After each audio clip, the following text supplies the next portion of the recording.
주산전화 후회의 씨앗이 아닌 행복의 씨앗을 심읍시다. 안녕하세요, 주식 컨설턴트입니다. 네, 반갑습니다.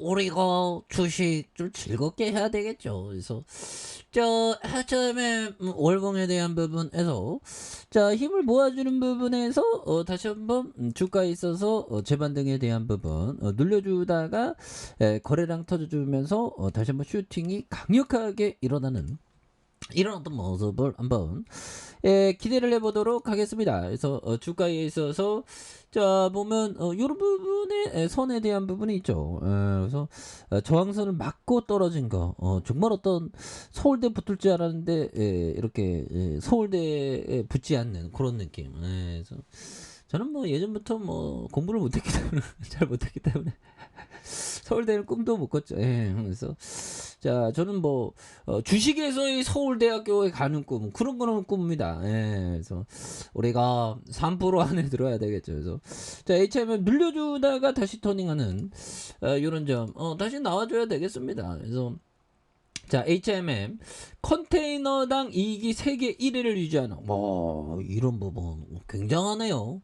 컨테이너당 수익이 1등이다. 아무나 할 수 있는 게 아닌 그런 어떤 부분이 되겠죠. 그래서 HM이 전 세계 주요 해운사 중 컨테이너를 하나 나를 때마다 발생하는 EBIT가 가장 큰 회사의 자리를 1년 넘게 지키고 있는 이런 어떤 점이 있겠고요. 그래서 HMM은 이에 힘입어 역대 분기 최고 실적을 경신해 왔으나 H&M의 운임하락에 따라서 올해 2분기는 전분기 대비 매출과 영업이익이 모두 감소할 전망에 있는 그래서 C-인텔리전스에 따르면 H&M은 올해 1분기에 20 피트 컨테이너당 세전이익이 330만원. 야, 돈을 쓸어 모으네.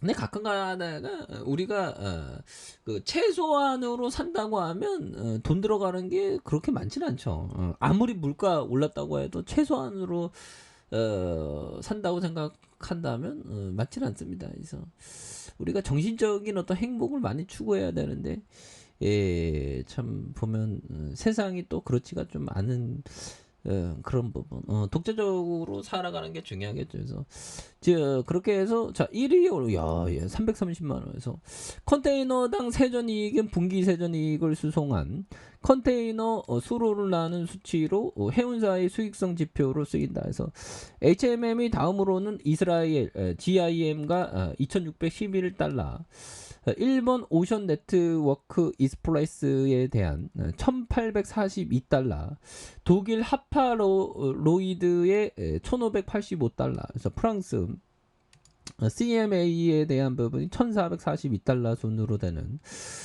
이런 어떤 부분이 또 되겠죠. 그렇게 해서 HM은 지난해 1분기 톤당 세전이 970달러로 세계 1위에 오른 뒤 5개 분기 연속 자리를 지키고 있는 그래서 HMM은 상대적으로 운임이 비싼 북미와 유럽 노선 비중이 크다. 그래서 HM의 1분기 매출에서 미주 노선이 43%, 유럽 노선이 31%를 차지하는 그래서 일본에서의 미주 노선이 29%, 유럽이 26% 이런 부분. 그래서 HMM 앞으로도 그 돈을 잘 벌 수 있는 가능성 굉장히 크겠죠. 그래서 고유가 속에서 고유가 정말 어떤 이 유가가 무섭습니다.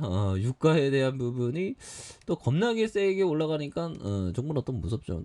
근데 최근에 또 이렇게 하락했네 보면 그렇게 해서 고유가 속에 HMM의 스크러버 설치율이 83%로 주요 해운사 가운데 가장 높은 점도 수익성에 도움된 탈황 장치 그래서 스크러버 장착 선박은 저유황유 대신 고유황유를 사용할 수 있는데 올해 1분기 싱가포르 기준 고유황유가 저유황유보다 톤당 200달러 안팎의 저렴한 가격에 거래된 그래서 이달 들어서 500달러까지 격차가 벌어졌다. 그래서 또 운영 효율이 좋은 초대형 컨테이너선 비중이 크고 장기간 비용 절감을 위해서 노력한 점도 컨테이너당 세전이익이 큰 이유로 꼽히는 이런 부분이 되겠죠. 그래서 HMM은 이에 힘입어서 앞서 6개 분기 연속 최대 실적을 갈아치웠다. 그래서 HMM은 지난해 1분기 연결 기준 매출이 4조 9,187억 원,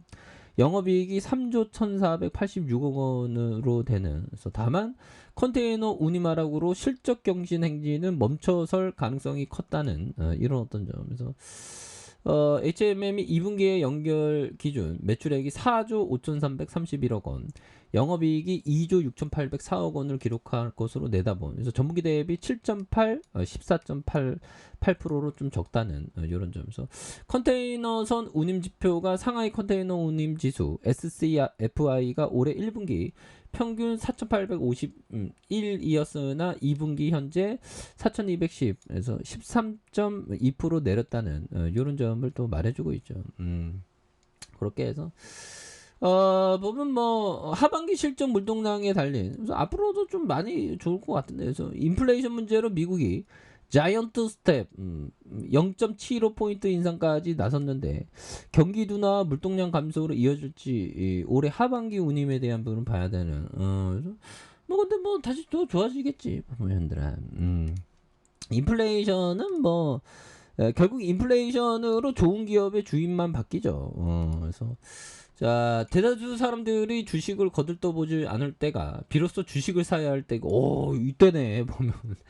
지금 요즘에 주식을 막 거들떠 안 보죠. 삼성전자 막 떨어진다고 보면 많은 사람들이 주식시장을 떠납니다. 그럴 때가 오히려 더 찬스가 되는 그런 어떤 메커니즘이 있는 걸 우리가 기억을 해야 되겠습니다. 그래서 자, 반대로 사람들이 주식을 최고의 하재로 올리는 순간이 주식을 팔아야 할 때다. 다시 말해 다수의 사람들이 움직이는 방향으로 가서는 성공할 수 없다는 것이다. 그렇죠.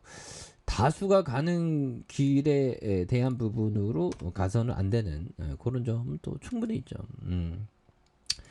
자, 그렇게 해서 뭐 이런 부분이 되는데 인플레이션 문제로 미국이 자이언트 스텝 뭐 이런 부분에서 뭐 HMM 뭐 이제 뭐 그동안 좀 많이 좀 쉬었던 그런 어떤 모습에서 이제 유턴해주면서 다시 한번 강력한 모습 보여줄 수 있겠죠. 그래서 자, 주봉에 대한 부분 살펴보면요, 5만 1,100원에 대한 부분 찍고 주가의 하락선에서 자 보면 요 부분에서 90주선의 모습에서 원바닥에 대한 부분에서 주가의 슈팅, 그리고 원바닥과 투바닥에서 다시 한번 거래량이 많이 터져주면서 주가에 있어서 슈팅이 굉장히 어떤 세게 앞으로 가는 이런 어떤 모습이 또 많이 보여줄 수 있는 부분이 또 충분히 되겠다. 그래서 일봉에서 눌려줬던 부분에서 다시 한번 강하게 올려주는 이런 어떤 포커스로 한번 기대해 보도록 하죠. 자, 아래 카페에서 전부 확인하시고요. 좋아요, 구독하기, 알람 설정까지 하셨던 모든 분들 감사합니다. 사랑합니다. 축복합니다. 네, 고맙습니다.